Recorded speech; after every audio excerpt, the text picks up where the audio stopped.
Hello, my dear viewers. My name is Anwar Hussain Barbiya and I welcome you to my channel AHB Physics. We are studying class 12 physics. So in class 12 physics, we have already completed up to chapter 4, that is moving charges and magnetism.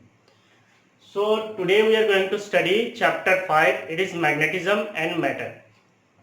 So chapter 5 जो है आपका जो units है और chapters है इनका division थोड़ा अलग है। यूनिट 1 है आपका इलेक्ट्रोस्टैटिक्स, इसके अंदर दो चैप्टर है, electric charges and fields, electric potential and capacitance.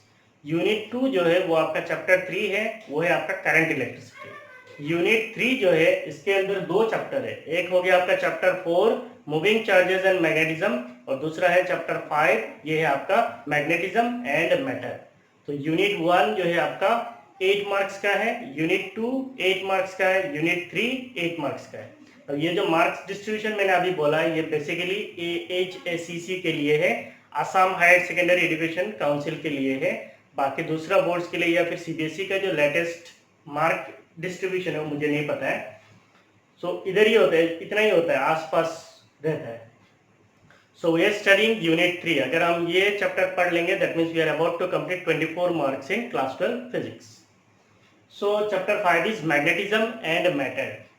So शुरू करते हैं। मतलब ये जो मैग्नेटिज्म है इसके अंदर एक वर्ड है मैग्नेट, मैग्नेटिज्म के अंदर एक वर्ड है मैग्नेट। ये जो मैग्नेट है this word is actually derived from the name of an island. ये एक आइलैंड से लिया गया है, वो आइलैंड जो है ग्रीस पे है। So the word magnet is taken from the name of an island that is situated in Greece और उस आइलैंड का नाम है मैग्नेशिया। और मैग्नेशिया में सबसे पहले मैग्नेटिक ओर डिपॉजिट्स को मिला था जिससे इसका नाम पड़ा है मैग्नेट।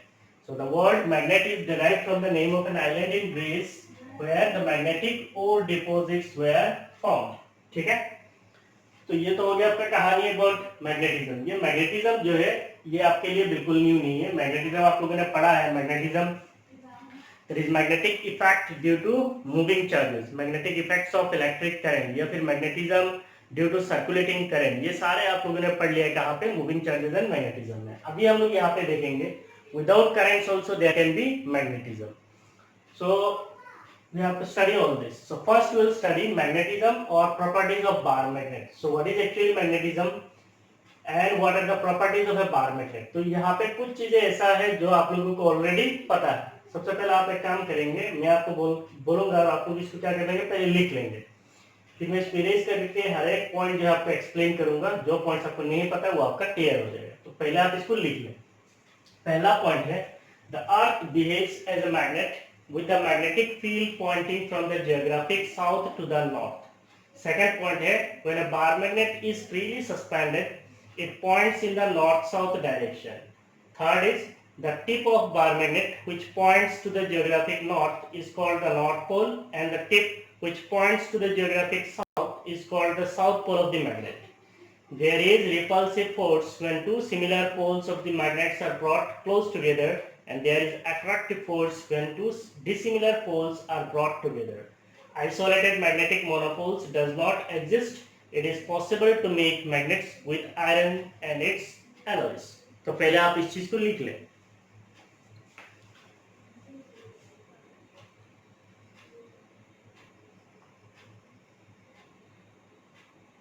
लिख लिया? हम लोग पढ़ रहे हैं प्रॉपर्टीज ऑफ बार मैग्नेट या फिर मैग्नेटिज्म के बारे में। सबसे पहला पॉइंट क्या है, the earth behaves as a magnet with the magnetic field pointing from geographic south to the north. इसका मतलब क्या है, मींस हमारा जो अर्थ है, the entire earth itself is a magnet. The whole earth can be considered as a giant magnet. पूरा earth जो है इसको हम एक मैग्नेट की तरह मान सकते हैं। मैग्नेट की तरह मान नहीं सकते, ये जरूरी नहीं कि मानना है, ये प्रैक्टिकली एप्लीकेबल है। आपको अर्थ का सरफेस में किसी भी जगह पे जाइए, हर जगह पे मैग्नेटिक फील्ड अवेलेबल है। So there is magnetic field. हाँ, उस मैग्नेटिक फील्ड का जो स्ट्रेंथ है जगह के हिसाब से चेंज होता है, हर जगह पे अलग अलग मैग्नेटिक फील्ड का स्ट्रेंथ होता है, लेकिन मैग्नेटिक फील्ड तो हर जगह पे होता है। इसका मतलब पूरा अर्थ जो है वो एक मैग्नेट है ना। अगर कोई भी एक मैग्नेट होता है, आप लोगों ने क्लास 10 में भी पढ़ा, if you consider any magnet, मान लो कोई एक मैग्नेट है, so this is the magnet, rectangular shape magnet है मान लीजिए। सो इसका दो पोल्स होता है, एक नॉर्थ पोल होता है, दूसरा साउथ पोल होता है। तो अगर अर्थ एक मैग्नेट है तो इसका मतलब अर्थ का भी पोल होगा, एक नॉर्थ पोल होगा और दूसरा साउथ पोल होगा। एज्यूम मान लीजिए कि ये हमारा अर्थ है, ये क्या है, अर्थ है। तो अर्थ का एक होता है आपका ज्योग्राफिक डायरेक्शन, ज्योग्राफिक डायरेक्शन बोलेंगे तो इधर क्या है, नॉर्थ है, इधर साउथ है, इधर क्या है, ईस्ट है, इधर क्या है, वेस्ट है। तो अगर हम लोग इधर से एक लाइन को खींच लेंगे तो ये लाइन बन जाएगा आपका ज्योग्राफिक एक्सिस, इसको हम लोग क्या बोलते हैं, ज्योग्राफिक एक्सिस। अगर ये ज्योग्राफिक एक्सिस है तो इधर क्या है, नॉर्थ पोल है, तो ये साइड में जो पोल होगा, this pole is termed as geographic north, G suffix पे एन लिखा है, ज्योग्राफिक नॉर्थ। इधर साउथ है, इसका मतलब ये साइड में जो पोल है इसको हम लोग क्या बोलेंगे, ज्योग्राफिक साउथ। नाउ अर्थ का जिधर ज्योग्राफिक एक्सिस होता है और मैग्नेटिक एक्सिस, मैग्नेटिक एक्सिस का मतलब क्या है, जो एक्सिस पोल से गुजरता हो, मान लीजिए इधर आपका साउथ पोल है, इधर आपका नॉर्थ पोल है, जो एक्सिस, जो लाइन पोल से गुजरता है उसको हम क्या बोलेंगे, मैग्नेटिक एक्सिस। तो इसका मतलब अर्थ का भी मैग्नेटिक पोल्स होगा और अर्थ का मैग्नेटिक पोल से जो एक्सिस जाएगा उसको हम क्या बोलेंगे, मैग्नेटिक एक्सिस। तो अर्थ का जो मैग्नेटिक एक्सिस होता है और जो ज्योग्राफिक एक्सिस होता है ये दोनों एक ही लाइन पे नहीं होता है।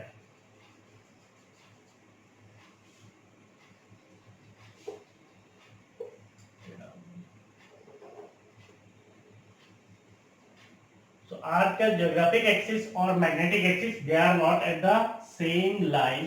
तो ये हो गया आपका मैग्नेटिक एक्सिस। तो अर्थ का ज्योग्राफिक एक्सिस और मैग्नेटिक एक्सिस जो है, these are inclined at an angle, that angle is approximately 11.3 degree. तो अर्थ का ज्योग्राफिक एक्सिस और मैग्नेटिक एक्सिस एक ही एक्सिस पे नहीं होता है, एक ही लाइन पे नहीं होता है, they are at different line. और अर्थ का जो मैग्नेटिक एक्सिस है और ज्योग्राफिक एक्सिस है, इनके बीच में जो एंगल होता है वो एंगल जो है अराउंड 11.3 डिग्री का होता है। नाउ अर्थ का जिधर ज्योग्राफिक नॉर्थ होता है उधर एक्चुअली अर्थ का मैग्नेटिक साउथ पोल होता है, और अर्थ का जिधर ज्योग्राफिक साउथ होता है उधर अर्थ का मैग्नेटिक नॉर्थ पोल होता है। जिधर ज्योग्राफिक साउथ है उधर मैग्नेटिक नॉर्थ पोल है, और जिधर मैग्नेटिक साउथ, जिधर ज्योग्राफिक नॉर्थ है उधर क्या है, मैग्नेटिक साउथ है। इसका मतलब उल्टा है, जिधर ज्योग्राफिक नॉर्थ है उधर मैग्नेटिक साउथ है, और जिधर ज्योग्राफिक साउथ है उधर क्या है, मैग्नेटिक नॉर्थ है। तो इसका मतलब अगर हम लोग अर्थ का मैग्नेटिक फील्ड को ड्रॉ करेंगे तो कैसे होगा, ये मान लीजिए हमारा अर्थ है, तो ये हो गया आपका ज्योग्राफिक एक्सिस, ये हो गया आपका मैग्नेटिक एक्सिस। इधर क्या है, नॉर्थ पोल है और इधर क्या है, साउथ पोल है। ये क्या है, नॉर्थ पोल साउथ पोल का मतलब ये मैग्नेटिक नॉर्थ है और ये मैग्नेटिक साउथ है। इधर मैग्नेटिक साउथ है और इधर क्या है, मैग्नेटिक नॉर्थ है। तो इसका मतलब मैग्नेटिक फील्ड का डायरेक्शन कैसा होगा, the magnetic field direction will be, north से निकलेगा, साउथ से जाके एंटर करेगा, और अंदर पे कैसे जाता है, साउथ टू नॉर्थ। तो इधर से निकलेगा, इधर एंटर करेगा। तो मैग्नेटिक फील्ड लाइंस जो है ऐसा होता है, साउथ से एंटर करेगा, नॉर्थ से निकलेगा, बाहर, अंदर साउथ से लेकर नॉर्थ की तरफ होता है। तो जैसे आपका एक बार मैग्नेट का मैग्नेटिक फील्ड लाइन होता है, ये मान लीजिए अगर कोई बार मैग्नेट है, ये नॉर्थ पोल है, ये साउथ पोल है, magnetic field line north pole से निकलता है और जाता किधर है, साउथ पोल में, और अंदर की तरफ किधर होता है, साउथ से लेकर नॉर्थ पोल की तरफ। तो सेम पूरा अर्थ जो है इसका मैग्नेटिक फील्ड लाइंस निकलता है, किधर से निकलता है, नॉर्थ पोल से निकलता है, जाता किधर से है, साउथ पोल से होकर अंदर से गुजरता है, नॉर्थ पोल से निकलता है, साउथ पोल की तरफ अंदर से आता है। ठीक है, और इसमें क्या बोलना है, सेकेंड पॉइंट है, when a bar magnet is freely suspended it points in the north south direction. इसका मतलब अगर मान लीजिए ये कोई बार मैग्नेट है, इसको अगर मैं हल्का सा एक थ्रेड से बांध के अगर ऐसे घुमा के इसको छोड़ दूंगा तो ये थोड़ा समय के बाद घूमते घूमते घूमते घूमते कहाँ जाएगा, ये अल्टीमेटली जाके नॉर्थ साउथ डायरेक्शन में आ जाएगा। आता है कि नहीं आता है, कोई भी बार मैग्नेट है, इसको अगर आप छोटा सा एक रस्सी थ्रेड से बांध के इसको ऐसे घुमा के छोड़ दिए, वो धीरे धीरे धीरे क्या हो जाएगा, फाइनली जाके अर्थ का मैग्नेटिक एक्सिस की तरफ अलाइन हो जाता है। अर्थ का जिधर मैग्नेटिक एक्सिस है उधर अलाइन हो जाएगा। इसका मतलब क्या है, कोई भी अगर एक बार मैग्नेट है,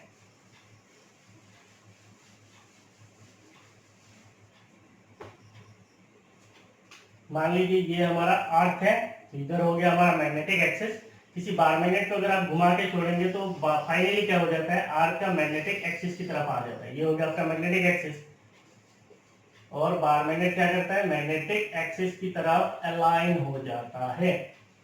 तो इसका मतलब ये साइड में हमारा क्या है, ये साइड में हमारा मैग्नेटिक साउथ पोल है अर्थ का, अर्थ का मैग्नेटिक साउथ पोल है, ये साइड में क्या है, अर्थ का मैग्नेटिक नॉर्थ पोल है। तो इसका मतलब बार मैग्नेट का जो साउथ पोल होगा, बार मैग्नेट का जो साउथ पोल होगा उसको क्या करेगा, नॉर्थ पोल अट्रैक्ट करेगा, और बार मैग्नेट का जो नॉर्थ पोल होगा वो मैग्नेटिक साउथ पोल उसको अट्रैक्ट करेगा, है कि नहीं। ऑपोजिट पोल अट्रैक्ट करता है, सेम पोल रिपेल करता है। ये तो हो गया अर्थ का मैग्नेटिक साउथ, ये क्या करेगा, बार मैग्नेट का नॉर्थ को अट्रैक्ट करेगा।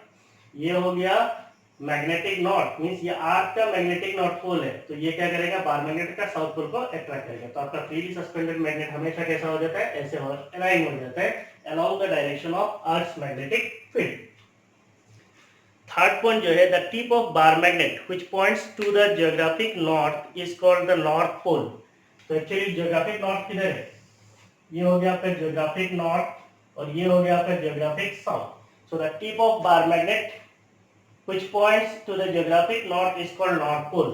तो जियोग्राफिक नॉर्थ की तरफ जो पोल आता है उसको हम क्या बोलते हैं, नॉर्थ पोल बोलते हैं। इधर देखिए, जियोग्राफिक नॉर्थ की तरफ जो पोल आता है उसको हम नॉर्थ पोल बोलते हैं।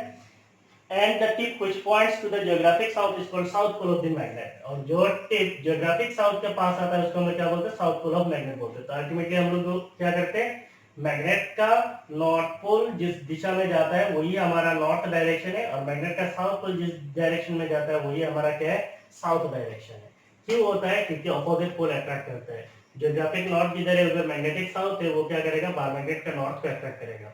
जियोग्राफिक साउथ जिधर है उधर मैग्नेटिक नॉर्थ है, वो क्या करेगा, साउथ पोल को अट्रैक्ट करेगा, जिसकी वजह से आपका बार मैग्नेट हमेशा अलाइन हो जाता है in the magnetic field. Now Jio magnet का जो पोल है, मैग्नेट का जो पोल जियोग्राफिक नॉर्थ की तरफ जाता है उसको हम लोग बोलते हैं नॉर्थ पोल ऑफ मैग्नेट, और मैग्नेट का जो पोल जियोग्राफिक साउथ की तरफ जाता है उसको हम लोग बोलते हैं साउथ पोल ऑफ मैग्नेट। तो ये हो गया आपका थर्ड पॉइंट।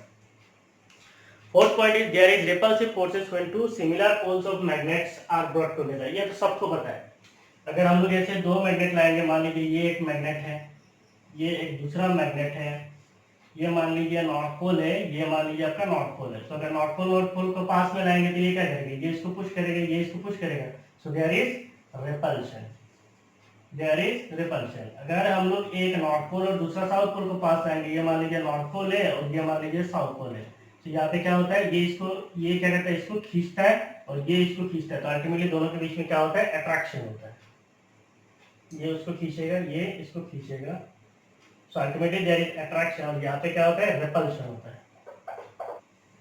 ये इसको पुश करेगा, तो there is repulsion, there is attraction, mutual attraction. तो ये तो हमारा बचपन से ही पता है, और ये चार्ज के जैसे बिल्कुल सेम है। दो पॉजिटिव चार्ज एक दूसरे को रिपेल करता है, दो नेगेटिव चार्ज एक दूसरे को रिपेल करता है, एक पॉजिटिव दूसरा नेगेटिव अट्रैक्ट करता है। सिमिलरली दो नॉर्थ पोल एक दूसरे को रिपेल करेगा, दो साउथ पोल एक दूसरे को रिपेल करेगा, और नॉर्थ पोल साउथ पोल क्या करेगा, अट्रैक्ट करेगा। ये तो आपको पता ही है। उसके बाद और एक चीज है, isolated magnetic monopoles does not exist. तो अगर हम लोग बोलते हैं कोई आइसोलेटेड चार्ज है, चार्ज होता है या नहीं होता है, सिंगल चार्ज होता है। So there can be positive charge, there can be negative charge. So isolated charge जो है exist करता है, isolated charges exists, isolated charge जो है वो exist करता है, लेकिन आपको ऐसा कोई मैग्नेट नहीं मिलेगा। मान लो ऐसा कोई एक मैग्नेट है जिसका खाली नॉर्थ पोल है, there is no magnet which has a single pole। ऐसा कोई मैग्नेट आपको नहीं मिलेगा जिसका एक ही पोल मिलेगा। मान लीजिए इस मैग्नेट को अगर आप तोड़ दे, तो इसके बीच में अगर आप तोड़ देंगे तो ये क्या बन जाएगा, दो छोटा छोटा मैग्नेट्स में डिवाइड हो जाएगा। मान लीजिए इधर आपका नॉर्थ पोल है, तो इधर इसके पास साउथ पोल होगा, और इधर क्या है, नॉर्थ है तो इधर साउथ होगा, ये साउथ है तो इधर नॉर्थ होगा। तो एक मैग्नेट को अगर आप ऐसे तोड़ देते हो तो ये क्या बन जाएगा, दो मैग्नेट बन जाएगा। हाँ, हो सकता है ये बड़ा मैग्नेट जो है इसका स्ट्रेंथ और इसका स्ट्रेंथ जो है कम होगा, जो टूटने के बाद जो पीसेस बनेगा इनका स्ट्रेंथ बड़ा मैग्नेट से कम होगा। तो इसका मतलब magnetic monopoles does not exist. Monopole का मतलब क्या है, सिंगल पोल। तो आपको मैग्नेट का सिंगल पोल कभी भी नहीं मिलेगा, लेकिन isolated charges exist. Positive charge भी एग्जिस्ट करता है, नेगेटिव चार्ज भी एग्जिस्ट करता है। और क्या है, it is possible to make magnets with iron and its alloys. तो आप आयरन को और उसका एलॉयज को मिला के आप मैग्नेट्स को बना सकते हैं। दीज आर परमानेंट मैग्नेट्स, आगे जाके हम लोग पढ़ेंगे। तो कुछ तो हो गया आपका नेचुरल मैग्नेट्स। नेचुरल मैग्नेट जो होता है इनका प्रॉपर्टीज वीक होता है, उतना स्ट्रांग नहीं होता है, जिसकी वजह से हम लोग आर्टिफिशियल मैग्नेट्स बनाते हैं विथ आयरन एंड एलॉयज। ठीक है, तो ये चीज भी आप नोट डाउन करके रख लीजिए, आपको काम आएगा।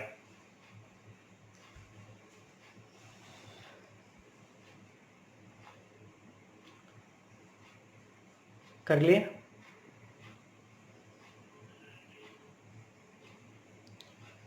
So now we'll study the properties of magnetic field lines. So electric field lines आप लोगों ने पढ़ा है.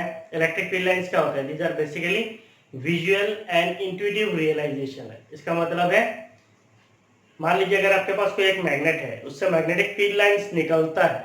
ये जो निकलता है, ये आपको कैसे पता चलता है कि मैग्नेटिक फील्ड लाइंस निकलता है? क्योंकि ये फील्ड लाइन होता है जिसकी वजह से क्या करता है, फोर्स देता है. अगर मान लीजिए ये कोई मैग्नेट है, इसके पास अगर कोई दूसरा एक मैग्नेटिक सब्सटेंस को आप पास में लाते हो, तो वो क्या करता है, मैग्नेटिक सब्सटेंस होगा तो अट्रैक्ट करेगा, है कि नहीं?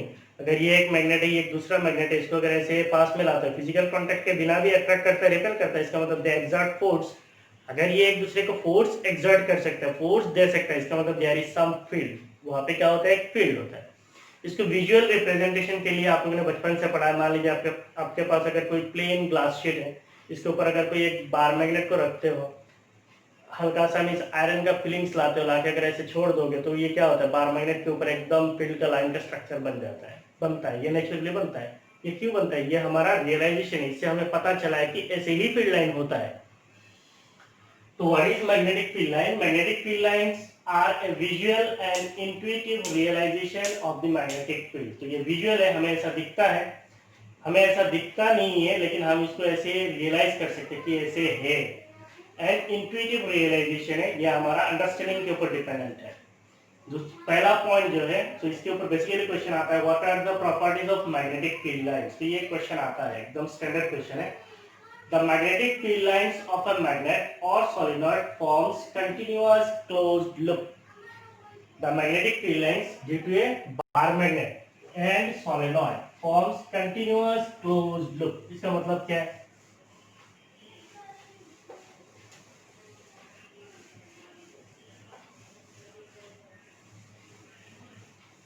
नहीं लिखा है, नहीं लिखा है. अगर नहीं लिखा तो पीछे जाके पहले, आने से पहले जो था उस टाइम पे लिख लो, ठीक है?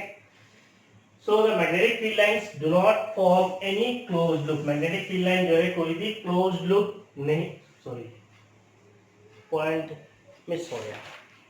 The magnetic field lines of a magnet or solenoid forms continuous closed loop. तो magnetic field line जो हमेशा closed loop बनाता है. अगर हम लोग कोई एक पॉजिटिव चार्ज के लिए बोलेंगे, पॉजिटिव चार्ज से क्या होता है, इलेक्ट्रिक फील्ड बनता है, बन के कहाँ पे जाता है, चार्ज से शुरू होता है, कहाँ पे खत्म हो जाता है, इंफिनिटी पे जाके वेनिश हो जाता है. अगर हम बोलेंगे यहाँ पे कोई नेगेटिव चार्ज है, तो पॉजिटिव से लेके नेगेटिव की तरफ जाता है. So the electric field lines originated from positive charge and set negative charge, और दे originate from positive charge and set infinity, or they start at infinity and set negative charge. है कि नहीं है? तो इसका मतलब इलेक्ट्रिक फील्ड लाइन कभी भी क्लोज्ड लूप नहीं बनाता, वो एक जगह पे जाके खत्म हो जाता है. लेकिन अगर हम लोग मैग्नेटिक फील्ड लाइन बोलेंगे, तो मैग्नेटिक फील्ड लाइन हमेशा क्या बनाता है, क्लोज्ड लूप बनाता है. मान लीजिए ये आपका नॉर्थ पोल है और ये आपका साउथ पोल है. तो नॉर्थ पोल से मैग्नेटिक फील्ड लाइन निकलता है, साउथ पोल पे खत्म होता है. तो नॉर्थ पोल से निकलता है, खत्म नहीं होता है, साउथ पोल की तरफ जाता है. फिर साउथ पोल से नॉर्थ पोल की तरफ मैग्नेट के अंदर भी मैग्नेटिक फील्ड लाइन फ्लो करता है. So the magnetic field line passes through the magnet, but electric field line cannot pass through a charged body. आप लोगों ने पढ़ा है इलेक्ट्रोस्टैटिक्स ऑफ कंडक्टर पे. तो अगर चार्ज बॉडी है, चार्ज का पार्टिकल है, इसके अंदर इलेक्ट्रिक फील्ड लाइन अंदर से नहीं गुजर सकता है. तो इसीलिए इलेक्ट्रिक फील्ड लाइन कभी भी क्लोज लूप नहीं बनाता है, लेकिन मैग्नेटिक फील्ड लाइन हमेशा क्लोज लूप बनाता है. तो ये फिर से नॉर्थ पोल से बनेगा magnetic field line, south pole की तरफ जाएगा, और साउथ पोल से फिर नॉर्थ पोल की तरफ अंदर से फ्लो करेगा. तो अंदर पे साउथ से लेकर नॉर्थ की तरफ होता है, और बाहर में नॉर्थ से लेकर साउथ की तरफ होता है. That means the magnetic field outside the magnet is directed from north pole to south pole, inside the magnet it is from south pole to north pole. Due to this magnetic field lines due to a bar magnet always forms closed loop. Let us consider a solenoid. मान लीजिए हमारे पास कोई एक solenoid है. Solenoid क्या होता है, closely bounded turns of A coil, है कि नहीं है? तो इसके अंदर अगर कोई करंट जा रहा है, अगर करंट इज आई, तो इससे जो मैग्नेटिक फील्ड लाइन बनता है, ये मैग्नेटिक फील्ड लाइन भी बिल्कुल आपका बार मैग्नेट का मैग्नेटिक फील्ड लाइन की तरफ ही होता है. जैसे आपका बार मैग्नेट का मैग्नेटिक फील्ड लाइन होता है, वैसे ही सोलेनॉइड का मैग्नेटिक फील्ड लाइन होता है. तो अगर हम लोग बोलेंगे इधर से करंट जा रहा है, मान लीजिए करंट ऐसा है, तो मैग्नेटिक फील्ड का डायरेक्शन कैसे होगा, मैग्नेटिक फील्ड का डायरेक्शन इस तरफ होगा. तो इसका मतलब मैग्नेटिक फील्ड लाइन ये साइड जो है आपका नॉर्थ पोल की तरफ बिहेव करेगा, और ये साइड जो है साउथ पोल की तरफ बिहेव करेगा. तो इधर से आपका मैग्नेटिक फील्ड लाइन निकलेगा, इधर आके एंटर करेगा, इधर से निकलेगा, इधर आके एंटर करेगा.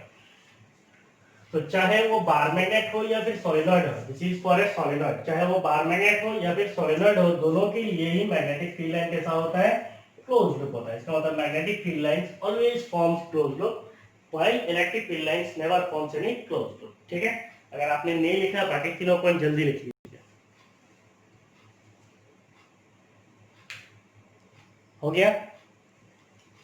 Next is the tangent to the field line at a given point represent the direction of the net magnetic field at that point। इसका मतलब क्या है, ये आप लोगों ने इलेक्ट्रिक फील्ड लाइन में भी पढ़ा है। The tangent at any point on the electric field line represent the direction of electric field at that point, है कि नहीं है। तो सिमिलरली अगर हम बोलते हैं हमारे पास कोई एक मैग्नेट है, मान लो ये हमारे पास कोई एक मैग्नेट है, say this is north pole, this is south pole, इससे कोई एक मैग्नेटिक फील्ड लाइन निकलता है, ऐसे जाता है अंदर पे, ऐसा है।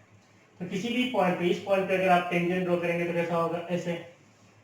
तो आपका मैग्नेटिक फील्ड का डायरेक्शन किधर मिलेगा, ये मिलेगा आपका मैग्नेटिक फील्ड का डायरेक्शन। अगर आप यहाँ पे टेंजेंट ड्रॉ करते हो तो कैसे होगा, ऐसे।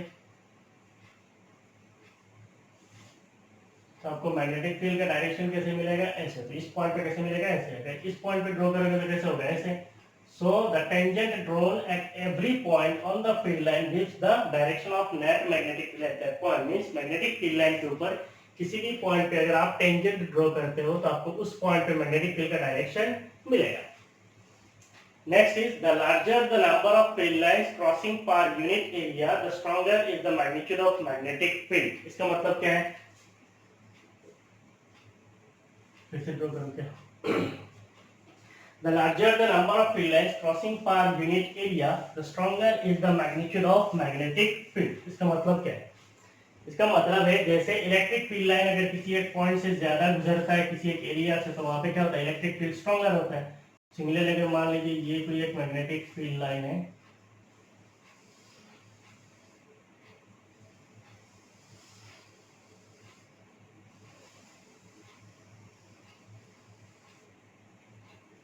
ठीक है। तो अगर मैं यहाँ पे एक एरिया कंसीडर करता हूँ, मान लीजिए मेरा एरिया 1 है, यहाँ पे उतना ही एरिया अगर मैं यहाँ पे लेता हूँ, फिर भी ये बड़ा हो गया, ये मान लीजिए मेरा सेकंड एरिया है। तो इस सेकंड एरिया में कितना फील्ड लाइन जा रहा है, 1 2। इसका मतलब यहाँ पे आपका इस रीजन में आपका मैग्नेटिक फील्ड कैसा होगा, वीक होगा। तो और ये रीजन पे आपका मैग्नेटिक फील्ड क्या होगा, स्ट्रॉन्ग होगा।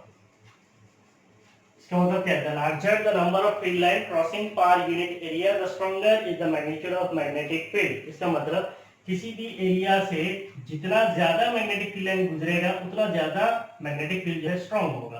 तो ये जगह पे मैग्नेटिक फील्ड ज्यादा स्ट्रॉन्ग है, ये जगह पे मैग्नेटिक फील्ड क्या है, वीक। जहाँ पे कम मैग्नेटिक फील्ड लाइन जाता है वहां पे आपका मैग्नेटिक फील्ड वीक होगा। मान लीजिए ये नॉर्थ पोल है, ये साउथ पोल है, तो मैग्नेटिक फील्ड लाइन ऐसे जाएगा। तो यहाँ पे इस रीजन में फील्ड लाइन ज्यादा है, 1 2 3 4 जा रहा है, तो ये जगह पे मैग्नेटिक फील्ड जो है स्ट्रॉन्ग होगा। और यहाँ पे कितना जा रहा है, 2 जा रहा है, इसका मतलब यहाँ पे क्या होगा, मैग्नेटिक फील्ड वीक होगा। फोर्थ पॉइंट क्या है, the magnetic field lines do not intersect. Magnetic field line जो है ये आपका बिल्कुल इलेक्ट्रिक फील्ड लाइन की तरफ है। The magnetic field line do not intersect. If they do so means अगर ये इंटरेक्ट करता है, then at the point of intersection the magnitude of magnetic field will not be unique as well as the direction is not unique। इसका मतलब क्या है, क्योंकि magnetic field जो होता है उसका हर एक पॉइंट पे मैग्नेटिक फील्ड का जो मैग्नीट्यूड होता है वो डिफाइंड है और वो यूनिक है। अगर मैं बोलूंगा यहाँ पे मैग्नेटिक फील्ड, तो यहाँ पे एक वैल्यू होगा, यहाँ पे बोलेंगे तो दूसरा वैल्यू होगा, यहाँ पे बोलेंगे तो और एक वैल्यू होगा, यहाँ पे एक वैल्यू होगा। हर पॉइंट पे मैग्नेटिक फील्ड का वैल्यू अलग है, मैग्नीट्यूड अलग है। और हर पॉइंट पे जो उसका डायरेक्शन है वो एक ही है, means there can not be two direction, क्योंकि ये फील्ड है, ये वेक्टर है, तो इसका मतलब इसके एक ही डायरेक्शन होना चाहिए। अगर मान लीजिए दो फील्ड लाइन ऐसे इंटरेक्ट कर जाता है, मान लीजिए ये हमारा एक फील्ड लाइन है, ये एक मैग्नेटिक फील्ड लाइन है, ये सेकंड मैग्नेटिक फील्ड लाइन, अगर यहाँ पे इंटरसेक्ट करेगा तो यहाँ पे आपको मैग्नेटिक फील्ड का क्या हो जाएगा, 2 डायरेक्शन मिल जाएगा। मान लीजिए ये हो गया आपका B1 वेक्टर और ये हो गया B2 वेक्टर। एक पॉइंट पे एक ही मैग्नेटिक फील्ड होता है, एक पॉइंट पे 2 मैग्नेटिक फील्ड नहीं होता है। अगर इंटरसेक्ट करेगा इसका मतलब एक पॉइंट पे 2 फील्ड का डायरेक्शन होगा, व्हिच इज नॉट पॉसिबल। तो इसका मतलब if they intersect there are 2 direction of field which is not possible, 2 direction of field